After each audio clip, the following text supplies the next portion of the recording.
चलिए अब खबरें विस्तार से। सबसे पहले बात प्रधानमंत्री नरेंद्र मोदी की कर लेते हैं, जिन्होंने आज उत्तर प्रदेश के 3 जिलों के स्ट्रीट वेंडर्स के साथ संवाद किया है। यूपी के स्वनिधि योजना के लाभार्थी आगरा, वाराणसी और लखनऊ के स्ट्रीट वेंडर्स से पीएम मोदी ने बातचीत की। सीएम योगी आदित्यनाथ भी इस कार्यक्रम में ऑनलाइन शामिल हुए।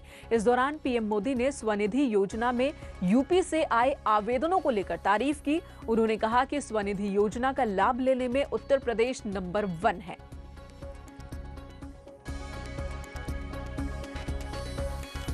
देश ने 1 जून को पीएम स्वनिधि योजना को लॉन्च किया था और 2 जुलाई को यानी 1 महीने में ही ऑनलाइन पोर्टल पर इसके लिए आवेदन भी मिलने शुरू हो गए थे।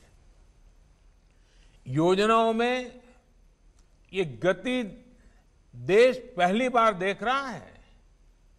गरीबों के लिए घोषणाएं इतनी जल्दी प्रभावी तरीके से जमीन पर उतरेगी, ये भूतकाल को देखते हुए कोई कल्पना भी नहीं कर सकता था।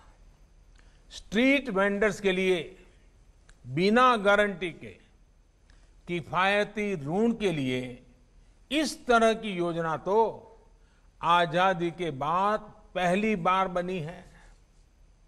आज देश आपके साथ खड़ा है, आपके श्रम का सम्मान कर रहा है। और सीएम योगी ने स्वनिधि योजना के लिए पीएम का आभार जताया। उन्होंने कहा कि इस योजना से पटरी व्यवसायियों को लाभ मिलेगा। यूपी में 7 लाख से ज्यादा पटरी व्यवसायियों ने रजिस्ट्रेशन कराया है। मैं आभारी हूं आदरणीय प्रधानमंत्री जी का। पहली बार पटरी व्यवसायियों के लिए इतनी बेहतर योजना इस कोरोना कालखंड के दौरान पीएम स्वनिधि के माध्यम से आदरणीय प्रधानमंत्री जी ने प्रस्तुत की। और इस योजना के अंतर्गत आज प्रदेश में अब तक 7 लाख से अधिक पटरी व्यवसायियों ने रजिस्ट्रेशन कराया है, जिसमें 6,53,000 से अधिक पटरी व्यवसायियों ने आवेदन किया है। पीएम स्वनिधि योजना के अंतर्गत 3,70,000 से अधिक पटरी व्यवसायियों के ऋण स्वीकृत हुए हैं। और मुझे बताते हुए प्रसन्नता है कि आज आदरणीय प्रधानमंत्री जी के सम्मुख के 2,73,894 लोगों को अब तक ऋण वितरण की कार्रवाई संपन्न की जा चुकी है।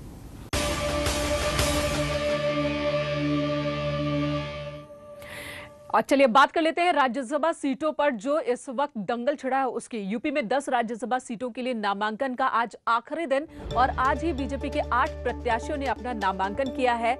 आज हरदीप पुरी, अरुण सिंह, हरिद्वार दुबे, नीरज शेखर, ब्रिजबाला, गीता शाक्य, सीमा द्विवेदी और बीएल वर्मा ने नामांकन किया। इस मौके पर सीएम योगी भी मौजूद थे। इससे पहले सभी प्रत्याशियों का बीजेपी दफ्तर में फूल माला पहनाकर स्वागत किया गया और इन 8 प्रत्याशियों का राज्यसभा पहुंचना बिल्कुल तय माना जा रहा है।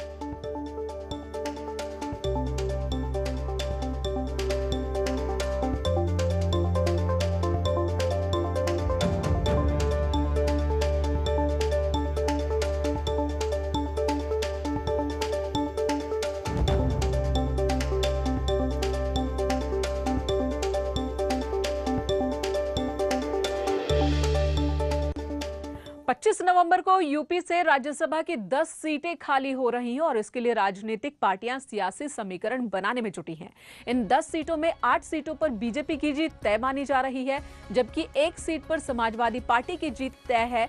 लेकिन सियासी गणित में 10वीं सीट का पेंच फंस गया है और 10वीं सीट ही बीजेपी के साथ ही विपक्ष के लिए भी प्रतिष्ठा की सीट बन गई है। हालांकि बीजेपी ने अपना 9वां कैंडिडेट अभी तक नहीं उतारा है। दूसरी तरफ बीएसपी के पास सीटों का पर्याप्त आंकड़ा नहीं होने के बावजूद बीएसपी ने एक कैंडिडेट यहां पर उतारा है 10वीं सीट के लिए, और ऐसे में ये कयास लगाए जा रहे हैं कि आखिर बीएसपी को किससे उम्मीद है। अगर बीजेपी के बाकी बचे हुए विधायक बीएसपी के लिए वोट करते हैं या समाजवादी पार्टी और कांग्रेस सपोर्ट करती है, तभी बीएसपी का ये कैंडिडेट राज्यसभा पहुंचेगा। और ऐसे में अब कांग्रेस और समाजवादी पार्टी ये आरोप लगा रही है बीएसपी पर कि बीएसपी को बीजेपी का सपोर्ट है, कहीं ना कहीं साठगांठ है। उपचुनाव को लेकर एक डील हो गई है बीएसपी और बीजेपी के बीच, और उसी डील के तहत बीएसपी ने यहां कैंडिडेट उतारा है। लेकिन इससे पहले जब खबर आई थी कि बीएसपी अपना एक कैंडिडेट राज्यसभा के लिए उतारना चाहती है, जबकि उसके पास सिर्फ 18 ही वोट हैं, तब यह कहा जा रहा था, बीएसपी की ओर से भी यह बात कही गई थी कि यह कैंडिडेट इसलिए उतारा गया है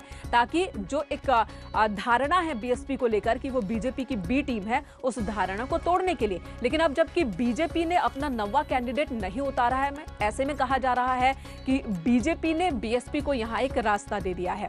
तो 10 सीटों पर, राज्यसभा की 10 सीटों पर जरूरत है, यूपी से 10 राज्यसभा उम्मीदवार, जिनमें से 8 बीजेपी ने कल उसकी लिस्ट जारी कर दी। आज नामांकन कर रहे हैं, उन्होंने आज नामांकन किया सीएम की मौजूदगी में। समाजवादी पार्टी की ओर से एक कैंडिडेट उतारा गया जिनका राज्यसभा पहुंचना तय है, तो वहीं बीएसपी की ओर से भी एक कैंडिडेट उतारा गया है।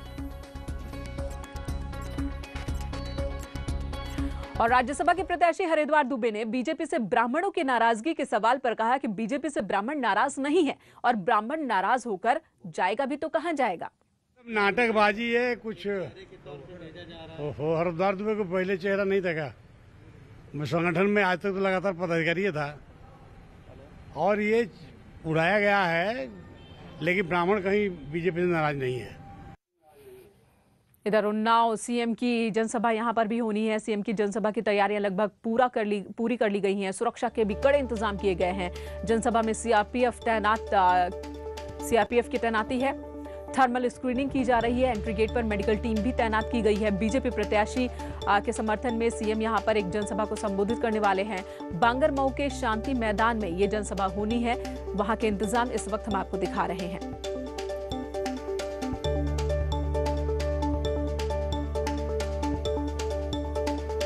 तो बाकायदा कोरोना प्रोटोकॉल का पालन किया जा रहा है, नियमों का ख्याल रखा जा रहा है। खुद सीएम ने घाटमपुर में लोगों में बीजेपी कार्यकर्ताओं से कहा, ये मतदाताओं से जुड़िए और उनसे अपील कीजिए कि कमल का बटन दबाना है। उपचुनाव से ठीक पहले समाजवादी पार्टी ने बीएसपी और कांग्रेस के घर में सेंधमारी की है। 2 दिग्गज नेताओं को पार्टी में शामिल कराया है।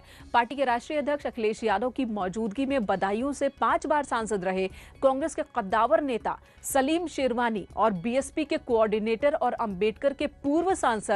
अंबेडकर नगर से पूर्व सांसद त्रिभुवन दत्त ने समाजवादी पार्टी का दामन थाम लिया। इस दौरान अखिलेश यादव ने बीजेपी पर निशाने साधे।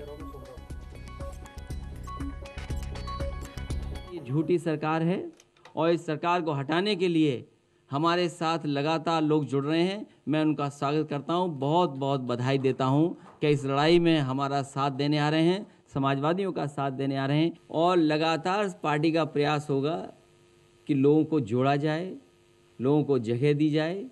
आने वाले समय में जो चुनाव होने जा रहा है वो न केवल उत्तर प्रदेश का चुनाव होगा, बल्कि देश की राजनीति का भी भविष्य तय करेगा उत्तर प्रदेश। तो 2022 विधानसभा चुनाव से पहले अभी का उपचुनाव, और यही वजह है कि राजनीतिक सरगर्मी बढ़ी हुई प्रदेश में नजर आ रही है। इधर बागपत में कल एक लोहा व्यापारी का कार सवार बदमाशों ने अपहरण कर लिया था। हालांकि पुलिस ने तत्परता से कार्रवाई की। 7 घंटे के भीतर ही व्यापारी को छुड़ा लिया। 5 बदमाशों को गिरफ्तार भी किया गया था। लेकिन अब इस घटना का सीसीटीवी फुटेज सामने आया, जिसमें कार सवार बदमाश व्यापारी को कार में घसीटकर ले जाते नजर आ रहे हैं। रिकॉर्ड टाइम में व्यापारी की सुरक्षित रिहाई और बदमाशों की गिरफ्तारी पर एसीएम होम अवनीश अवस्थी ने पुलिस टीम को 2 लाख रुपए का इनाम देने का ऐलान किया है।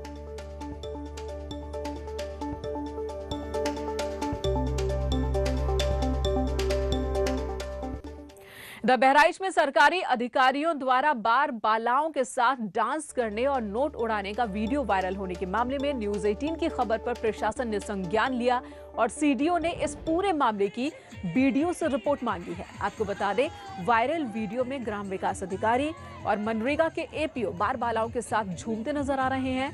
वीडियो 2 दिन पुराना बताया जा रहा है। दोनों अधिकारी नवाबगंज ब्लॉक में तैनात बताए जा रहे हैं। तो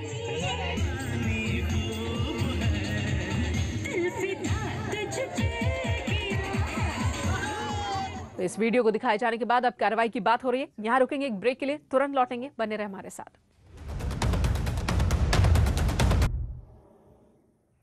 हरियाणा के बल्लभगढ़ में उस वक्त आज हड़कंप मच गया जब कार सवार 2 लोगों ने परीक्षा देकर लौट रही एक छात्रा को सरेआम गोली मार दी और भाग निकले। इस घटना का एक सीसीटीवी फुटेज सामने आया है जिसमें एक आदमी पहले तो लड़की को जबरदस्ती कार में बिठाने की कोशिश करता है। जब लड़की बैठती नहीं है तो उसने उस लड़की को गोली मार दी। लड़की को गोली मारने के बाद वो शख्स अपने साथी के साथ कार में बैठकर फरार हो गया।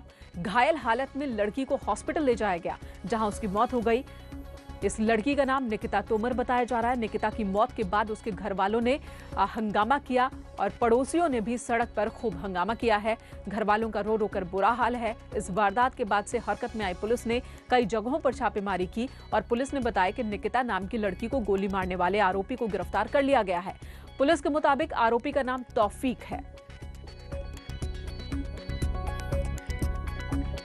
और इस वारदात के बाद हरकत में आई पुलिस ने कई जगहों पर छापेमारी की। पुलिस ने बताया कि निकिता नाम की लड़की को गोली मारने वाले आरोपी को गिरफ्तार कर लिया गया है। हालांकि उसका साथी अभी भी पकड़ से बाहर है। पुलिस के मुताबिक आरोपी का नाम तौसीफ है। ये पेपर देने के लिए आई थी अग्रवाल कॉलेज में जी। हाँ, तो तौसीफ नाम का लड़का जो नॉन था पहले, तो आया वो इससे कोई बातें करने लगा, लेकिन पता नहीं किसी बात पे उसने इसको गोली मार दी। अभी मामला भी स्पष्ट होया नहीं है। पेपर दे के आई थी जी लड़की और उसको गाड़ी में खींच के जबरदस्ती गाड़ी में बिठा रहे थे भी खींच के। जब नहीं बैठी तो गोली मार दी उसको। कौन से कॉलेज में पढ़ रही थी, कौन से क्लास में? अग्रवाल कॉलेज में थी जी, फाइनल में पेपर देने आई थी। कौन था ये जो गाड़ी में बिठा रहा था? ये पहले केस हुआ था जी, पहले भी छीना झपटी कर रहे थे ऐसे ही, तो हमने रिपोर्ट भी करवाई थी। तो उसका जो है हमने कहा लड़की का मामला है, चलो खत्म कर देते हैं इसको। अब फिर वही लड़के थे जी सारे। तो उसने उसको यहाँ पे गोली मार दी और कट्टा वहीं रोड पे करके गिरा के चला गया। उसका हमारी यही मांग है कि उसको फांसी हो और जो बहन बेटियाँ हमारी के साथ जो हुआ दूसरों की बहन बेटियाँ सुरक्षित रहें, इसकी हमें मांग चाहिए।